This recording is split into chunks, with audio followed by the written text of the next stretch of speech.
Okay, I got these speed out, easily remove strip screws. Okay, and right here it tells me to use the drill in, then flip it and pull the bolt out. Okay, so I started with this one in a bolt like this, and here's what I ended up with. Okay, it's a really, really tight spot that I'm working in, but heck, I don't even know if I can get a good view on it.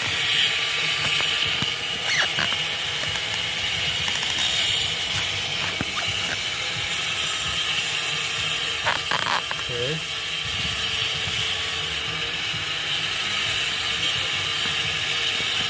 I'm pointing at the bolts that I'm trying to get to.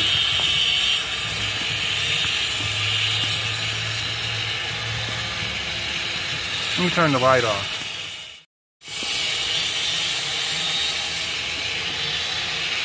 You can see my finger. Oh yeah, there it is. Okay. That's the screw I'm trying to take out. That's a pretty tight spot that I'm working in.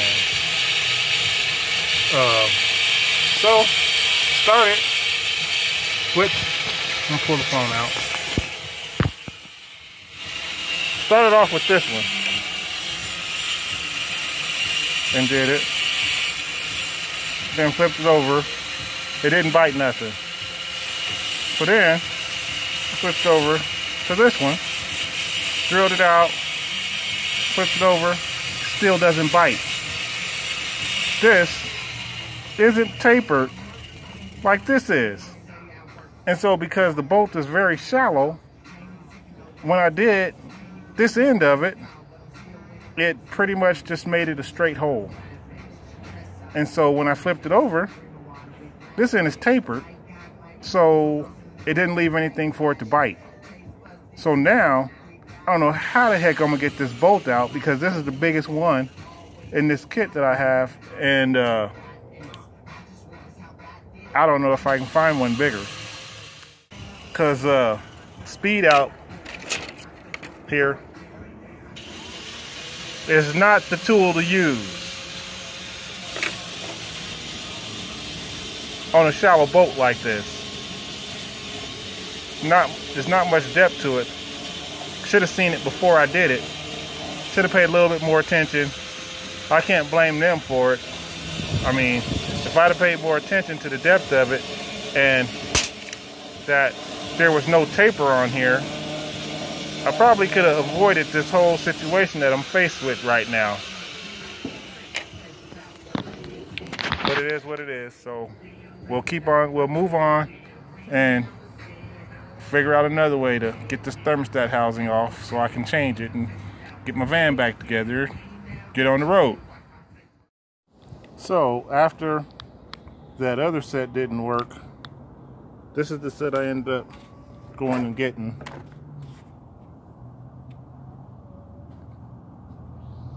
So, got it right out. Just had to go and get a bigger tool, bigger size, and got it right out, no problem. Thank you, Jesus. We're gonna get this van together yet. Tool Zone is who had it. Oh, on this water pump, that bolt and that bolt on the top of the water pump, when I put it in, I got it a little bit tighter than I should have with my ratchet. I didn't torque it, and I ripped the threads out. So water pump's coming back off one more time, and had to go get this heli coil set to fix the threads. Wasn't that much. I think it was $35 for the heli coil set. And so didn't come with the drill bit, but got the tap it, put the and then take this tool and run the heli coil in, and then you can put the bolt in and it'll hold just like before, hopefully better. On this heli coil, the first one that I'm doing here, can't get that T-handle in here good enough to use it, so I'm using my handy dandy crescent wrench here to do it, to run these in, run it in the tap. And I didn't drill it at all. I just took and started with the tap right into the hole, and it's going in just fine. Then once I get the threads tapped, then what I'll do is I'll come back, take it compressed air, blow the hole out, get all this cleaned up here, and run the heli coil in.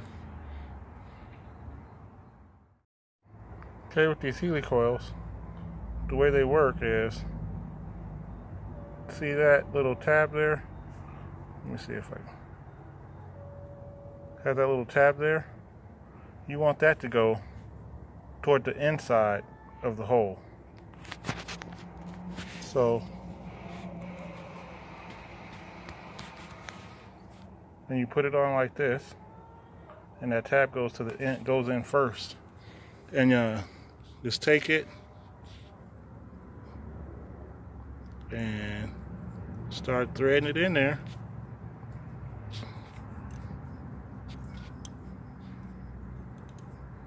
And get threaded in.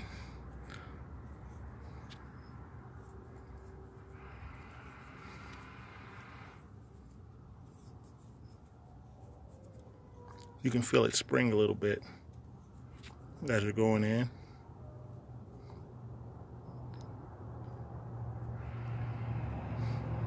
And that tab, it'll go in, you get it in, and then you just pull the tool back out.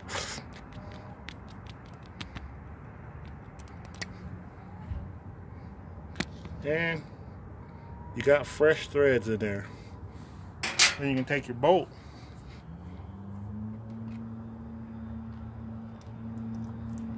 and screw it in just right. Bam.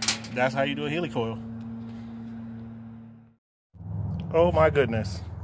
I just did something that I never have ever seen or even heard of before. I just broke my tap off in the hole that I was tapping. Plan A, I'm going to try needle nose pliers. Hopefully they'll fit in there, and stick them in the hole like that, and try to turn it with a crescent wrench and get it out. We'll see how that works out. Okay, so I got this tap extractor to get this broken tap out. You can see it's not in the most accessible places, but it could have been worse. Okay, so I got it in as far as I can get it. Now I'm gonna start working it back and forth. I sprayed it down with some open shut, and so now I'm gonna start working it back and forth a little bit and try to get it out. Let's see how it goes. Wow, that was awesome. That was awesome. Came out way easier than I thought it was gonna. So let me show you. Basically what I did is, let me see if I can get this set up.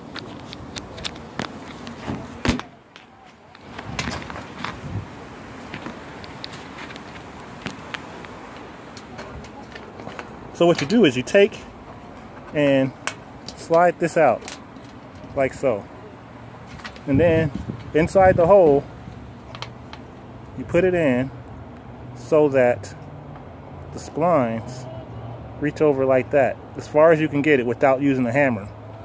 And then once you get that, like that, take that and you push it up as far as it'll go. And then you take this and you slide it down over it as far as you can get it. And then you just take, I use my little crescent wrench and worked it back and forth and pulled it out. No problem. I like this tool already. Well, as you can see, I have gotten it back together. When I took all this radiator and everything out, I spilled a little bit of the transmission fluid. So I went and there is a plug on the torque converter down there. I drained the torque converter. I changed the transmission filter. I didn't do a video on that. I probably should have, but it's basically just 6 bolts holding that oil pan on, and I just dropped the whole pan and I let it drain for like 2 days to make sure I got everything out. And then you turn your torque converter, and there's a little Torx bit. You pull that out and it drains the torque converter, but there's no dipstick to fill it back up. I ended up putting it was about 7.5, almost 8 quarts of transmission fluid back in it. And once again, I was on eBay and I found this dipstick. It's got a little length to it. It's kind of long there, but I got the dipstick off eBay. It was like $11. Let me show you how long it is. See how long it is? It goes almost all the way across the front of the van. But, and then when I stick it in, there's probably about this much that doesn't go inside. You can feel it when you stick it in. You can feel when you hit the bottom, it'll stop kind of. But because this is just a little plastic there, you could bend it. But I filled it up and ran it and all that, and made sure that the torque converter was full, and it's running good. It runs good now. Got the transmission filled up, and then you've probably seen the other video that I did about the turbo. I got the turbo all worked out with new bolts that all are the same size.